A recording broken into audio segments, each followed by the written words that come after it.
very important. Can be the 2 marks question. It is written that we have to prove that root 2 is an irrational number. So we have already discussed in the 9th standard that which are the irrational numbers. That the number which is non-terminating, non-recurring numbers. That also we'll discuss in the same chapter in the further topic. So let us first how we'll prove that root 2 is an irrational number. So here one of the method we are going to use, which is an indirect method, which is called prove by the contradict method. So what is that? Let's see how we'll prove this. To prove this, first we'll suppose let root 2 is a rational number.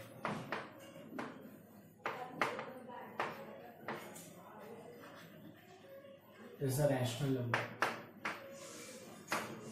When I want to tell that root 2 is a rational number, that means I am going to prove myself the statement which I have written is absolutely wrong. So this method is also known as a contradict method or indirect method. So whenever the number is a rational number, so we have learned that rational number is always in the form of p by q.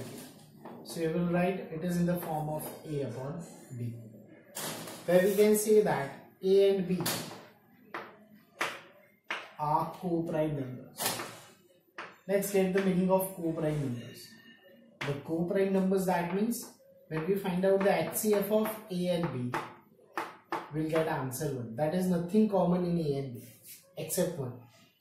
So here we'll prove that our statement wrong. Let's see how we do this. Now we'll do the square both the sides. We'll do the square both the sides of the step. So when we do the square, so we'll get 2 is a square upon b square. I'll take b square left hand side. So we'll get 2b square is equals to a square. Is it fine? So here we'll come to the one conclusion. I'll give this as an equation 1 which we'll use later on. But here I want to tell you one thing, that 2 into b square is a square. So here we can say that 2 is one of the factor of a square. I repeat, 2 into b square is a square. Let's understand this. If it is 2 into 4 square, somewhere it is 4 4 is 16, 16 is 32. Let's do this later on, understand. But we can say that here it is a factor of 32. That 2 is a factor of 32 numbers. The same way as 2b square is a square, we can say that 2 is a factor of a square. When a number is a factor of the square of the number, we should always remember 2 is also a factor of a. How? अगर दो कोई a square का factor है, तो that number is also a factor of the square root of the same number. Fine. So as 2 is a factor of a, so we'll use this later on.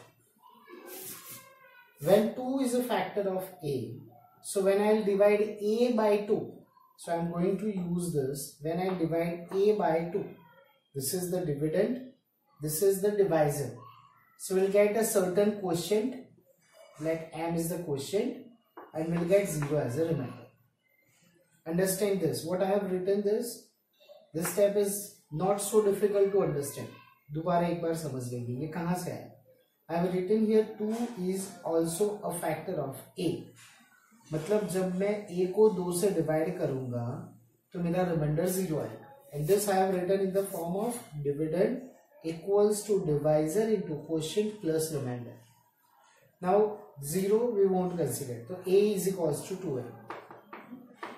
So when I do the square both the sides, I got a square is 4m square. What I have done? I have done square both the sides. I have done square both the sides. Here a square is 4m square. Let's see the first equation which we have given. But a square is 2b square. So from equation 1, the value of a square I will substitute 2b square is equals to 4m square. So from where I have written? From equation 1. Now if I take this 2 to the right hand side, so I'll get b square is equals to 4 upon 2, that is 2m square. Now remember this. Now this question or this step is same like the first one which we obtained. So now we'll repeat these 2 steps for the same, like the same that which we have written here. As we have written 2 is a factor of a square, the same way we can say that 2 is a factor of b square. As it is a factor of b square, we can also say that 2 is a factor of b. Now look at the contradiction. We have written that 2 is a factor of a, as well as we have written 2 is a factor of b. So from this we come to that HCF of a and b, that is 2, which contradict the assumption, which contradict the assumption. So thus whatever we suppose root 2 is irrational is wrong. So we can say that root 2 is not a rational number, it is an irrational number. Thank you. Let's see the question number 1 of exercise 1.3. We have to prove that root 5 is an irrational. So again we'll use the contradict method. So let's suppose that root 5 is a rational number.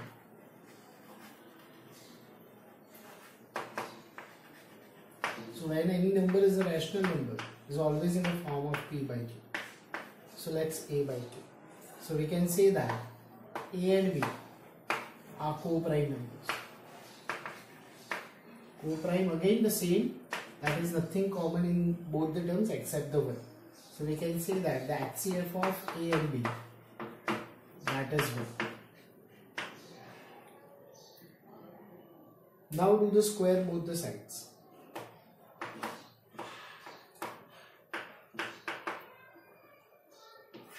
We'll get phi is equals to a square upon b square.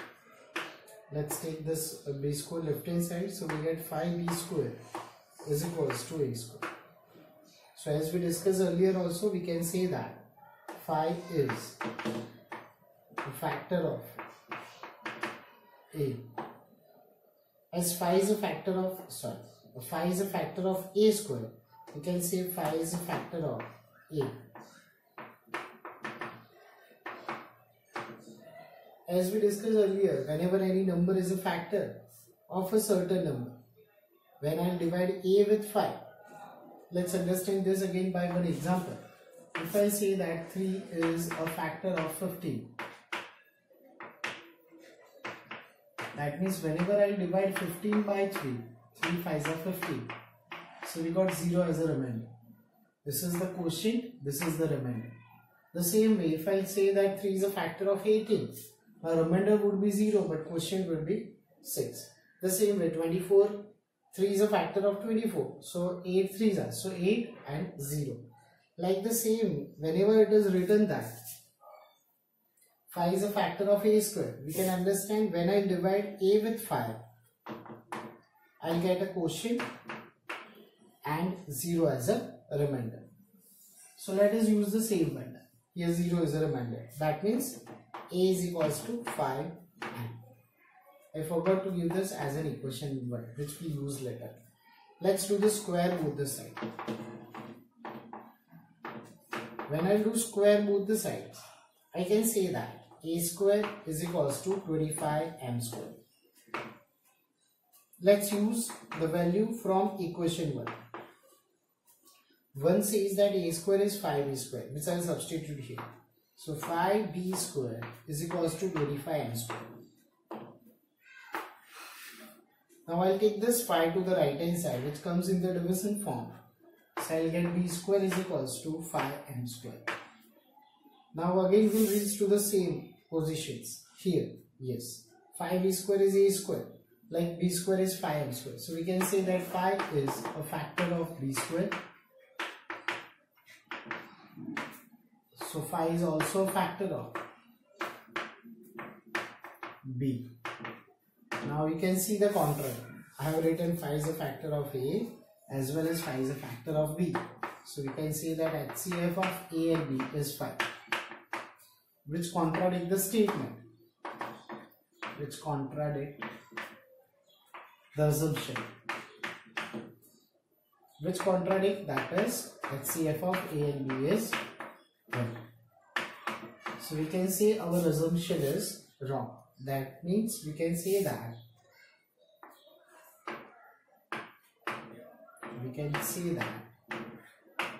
root phi, which we supposed rational, is wrong.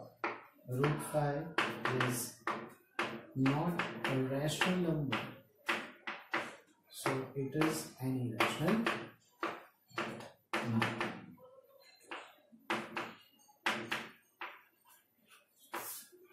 Thank you. Let us continue with the same type of sums to prove that the given numbers are irrational numbers.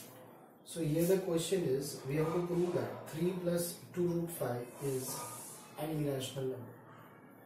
So now here you can see that it's 3 plus 2 root 5. It's a binomial term. There are two terms in the questions. 3, which is a rational number, and 2 root 5 is an irrational number. So the whole, we have to prove that the whole number is an irrational number. So how we'll do this? Let's suppose this number as x. Now x is equals to 3 plus 2 root 5. Now what we'll do is, in the whole equations, we'll make root 5 as a subject. That means हम root 5 को अकेला कर देंगे. If we'll make it as a subject, so at the end we'll come to know that root 5 is a rational. It is an irrational number. So the whole number is an irrational number. Let's see what I'm trying to explain. As I discussed, हम इसको subject बनाएंगे. To make root 5 as a subject, first we have to take this 3 to the left hand side. So the equation becomes x minus 3 is equals to 2 root 5. Now I'll take this 2 only, which is on the left hand side. Now the relation between 2 and root 5, that is the product. So when we take 2 to the left hand side, it comes in the denominator. So x minus 3 upon 2 is equals to root 5.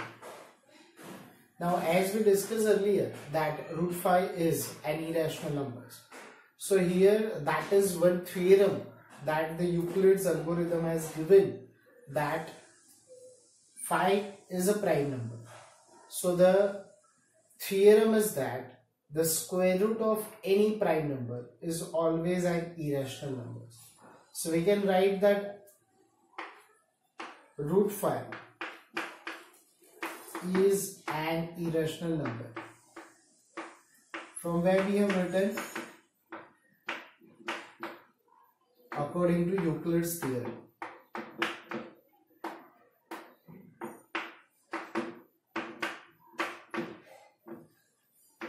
So as root 5 is an irrational number, so we can consider that the whole number is an irrational number. Therefore, x minus 3 upon 2 is an irrational number.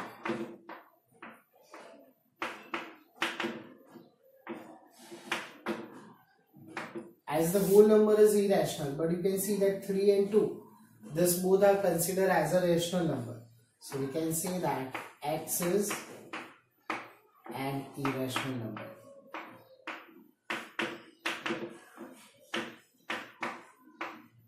Now let's come to the assumption. But what we suppose for x? We suppose x is 3 plus 2 root 5.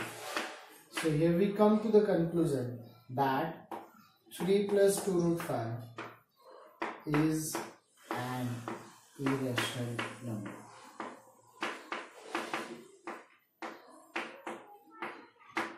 Fine? Thank you. Let us continue with the same kind of sum.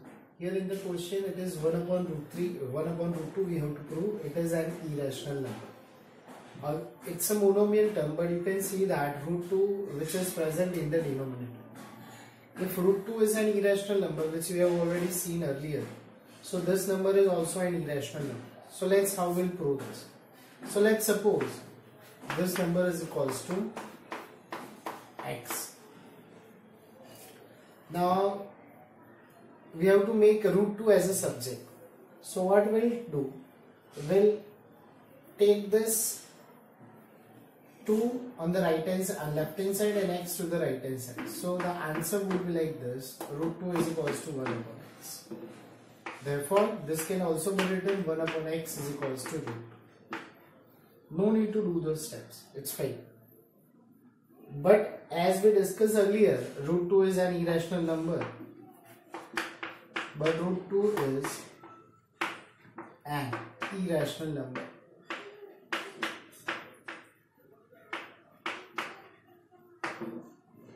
How? Again, according to Euclid's theorem. According to Euclid's theorem. So we can say that 1 upon x is also an irrational number. As 1 upon x is an irrational number, 1 is a rational. So x is an irrational number. But what we suppose for x earlier? We suppose x as 1 upon root 2. Therefore, we can say that 1 upon root 2 is an irrational number. So thus you can identify that whatever the kind of sum is given here, like 2 root 2 is an irrational number, 7 root 2 is an irrational number, 9 plus 2 root 2 is an irrational number. So thus we have to use the same method which we have done in all the type of sums. Thank you. Let us see one more the same type of sum. It is given that we have to prove that 7 root 5 is an irrational number. So as we discussed earlier, whenever this kind of question is there, we'll suppose x for the number. Let x is 7 root 5. So we make root 5 as a subject. For that we'll take the 7 to the left hand side. So we can say x upon 7 is equals to root 5. So we can write according to Euclid's theorem.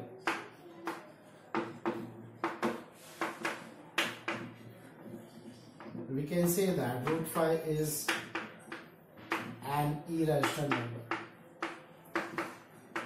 As root 5 is an irrational number, so x upon 7 is also an irrational number.